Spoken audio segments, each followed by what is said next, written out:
Existe una fantasía muy común en el extranjero, especialmente en Estados Unidos, la idea de que en México es el paraíso del retiro, un lugar donde el sol siempre brilla, la gente es cálida y la vida es barata. Miles de jubilados cruzan la frontera buscando paz, buscando un rincón tranquilo para gastar sus últimos años haciendo lo que aman. Paul Jonathan Brown, un hombre de 72 años, compró ese sueño. Él no vino a San Luis Potosí a poner fábricas, ni a explotar minas, ni a hacer negocios turbios. Vino con una misión que para muchos parecía ingenua, pero que para él lo era todo: salvar vidas que nadie más quería salvar. Paul vendió su vida en el norte para fundar un santuario en el municipio de Villa Juárez, un refugio para perros callejeros, maltratados y olvidados. Pero Paul cometió un error fatal, un error que los que somos de aquí conocemos bien, pero que él, en su inocencia, ignoró. Creyó que la bondad era un escudo. Creyó que si él no se metía con nadie, nadie se metería con él. Pero en la zona media de San Luis Potosí, las reglas cambiaron hace mucho tiempo.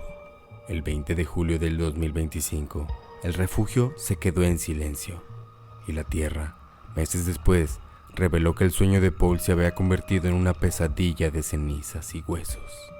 Hoy, regresamos a mi tierra para contar esta historia que duele.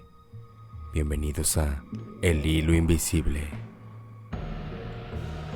¿Quién era realmente Paul Jonathan Brown? Para los vecinos de Villa Juárez y Cerritos, era el Gringo, un personaje alto, de tez blanca, que destaca no solo por su acento, sino por su camioneta Toyota blanca que siempre llena de costales de alimento. Tenía 72 años, pero no era un anciano frágil. Tenía tatuajes visibles, una serpiente, un pulpo, que hablaban de un pasado interesante, quizás aventurero, pero su presente era ladridos de esperanza. Había comprado un terreno en un predio conocido como el Huizachal. No era una mansión de lujo, era un lugar funcional, cercado, diseñado para que los perros pudieran correr. Paul dedicaba su pensión en dólares a comprar medicinas, pagar veterinarios y rescatar animales de la carretera 57. La gente del pueblo lo respetaba. Era el loco bueno que recogía lo que otros tiraban. Esa soledad que él veía como paz fue lo que sus verdugos aprovecharon. Para entender por qué mataron a Paul, tenemos que entender dónde vivía. Villa Juárez no es la capital. Está en la zona media del estado. Es una región hermosa, agrícola, pero que en los últimos años se ha convertido en un corredor caliente. Los que somos de San Luis sabemos lo que pasa en esas carreteras secundarias. Son rutas de paso para todo lo ilegal que sube al norte.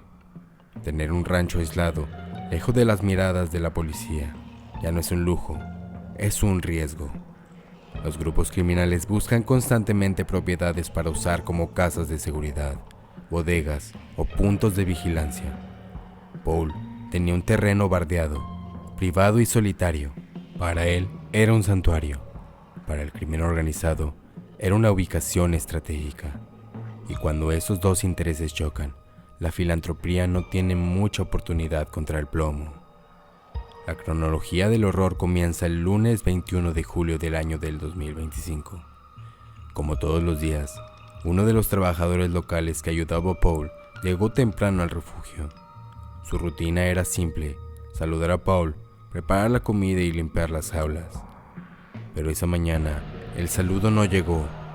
La camioneta Toyota Tacoma blanca de Paul no estaba bajo el cobertizo. Eso ya era raro. Paul no salía sin avisar, y menos dejando a los perros sin desayunar. Al acercarse a la casa principal, el trabajador notó las señales del desastre. Las puertas estaban abiertas de par en par. Adentro no había rastro de una pelea sangrienta, pero sí de saqueo rápido. Cajones abiertos, papeles en el suelo, cosas de valor faltantes. Pero lo que más asustó al trabajador fue la actitud de los animales. Los perros no ladraban con alegría, estaban nerviosos, escondidos, algunos temblando. Ellos fueron los únicos testigos de lo que pasó la noche anterior. Ellos vieron cómo se llevaban a su salvador. Aquí comienza el segundo crimen. La impunidad. Se dio aviso a las autoridades. Se emitió la ficha de búsqueda. Masculino de 72 años, nacionalidad estadounidense. Uno pensaría que, al ser extranjero, el caso tendría prioridad, que la embajada presionaría, que habría helicópteros buscando. Pero en la zona media, el desierto se traga todo. Pasaron 72 horas críticas, luego una semana, luego un mes. La familia de Paul en Estados Unidos estaba desesperada, impotente. Desde allá, no podían entender cómo alguien desaparece de su propia casa sin dejar rastro. No pedían rescate, no hubo llamadas amenazantes, simplemente se lo tragó la tierra. Mientras tanto, el refugio, Ladridos de Esperanza, se convirtió en un lugar fantasma. Sin Paul, el dinero dejó de fluir. Los perros tuvieron que ser reubicados o tristemente volvieron a quedar a la deriva. Tuvieron que pasar casi 3 meses y no fue la policía de investigación quien dio resultados, fue la sociedad civil. En San Luis Potosí tenemos colectivos valientes como Voz y Dignidad por los Nuestros, madres, hermanas e hijas que salen al monte a hacer trabajo que el Estado no hace. En septiembre y octubre del año del 2025, estos colectivos realizaron brigadas de búsqueda en predios rústicos cerca de Villa Juárez y Cerritos. Y ahí, entre matorrales y tierra removida, encontraron el horror. No encontraron el cuerpo intacto, encontraron restos óseos calcinados. Esta es una práctica terrible que los criminales usan para borrar huellas. Intentaron desaparecer a Paul por completo, convertirlo en ceniza para que nunca hubiera delito que perseguir. Los restos pertenecían a Paul Jonathan Brown. Ahora la pregunta que nos quita el sueño: ¿por qué? ¿Por qué matar con tanta hazaña a un anciano que solo cuidaba perros? La fiscalía guarda silencio, pero el hilo invisible nos sugiere 3 teorías que circulan en voz baja por el pueblo. Paul tenía su camioneta y vivía de una pensión en dólares. En una zona marginada, eso lo convertía en un blanco. Quizás entraron a robar. Él se resistió o reconoció a los ladrones y decidieron eliminar el problema. Como mencioné, el crimen organizado busca ranchos solitarios. ¿Acaso le exigieron a Paul que abandonara el Huizáchal para usarlo ellos? ¿Se negó el gringo a entregar su hogar y a sus perros? La valentía en esos casos se paga cara. Paul recorría carreteras y brechas rescatando animales a todas horas. En esos caminos, ver lo que no debes ver, un convoy armado, una transacción o una fosa, es una sentencia de muerte. Cualquiera que sea la verdad, el resultado es el mismo. Mataron a la inocencia. La carpeta de investigación de Paul Jonathan Brown corre el riesgo de convertirse en una estadística más. Otro extranjero que se perdió en el lugar equivocado.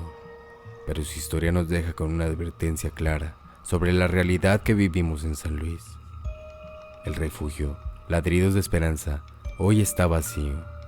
La naturaleza ya comenzó a reclamar el terreno, cubriendo las jaulas y los caminos que Paul construyó. Al final, la zona media se quedó con sus secretos. No sabemos quién jaló el gatillo ni quién dio la orden. Lo único que sabemos es que, en ciertos rincones del mapa, la bondad se ha vuelto una actividad de alto riesgo. Soy David, y si crees que casos como este merecen ser recordados y no enterrados por el olvido, deja tu like y comparte este video. Es la única herramienta que tenemos para exigir más respuestas. Si te atreves a seguir cuestionando lo que nadie más pregunta, suscríbete ahora mismo y activa la campanita. Sigan tirando del hilo y nos vemos en la próxima.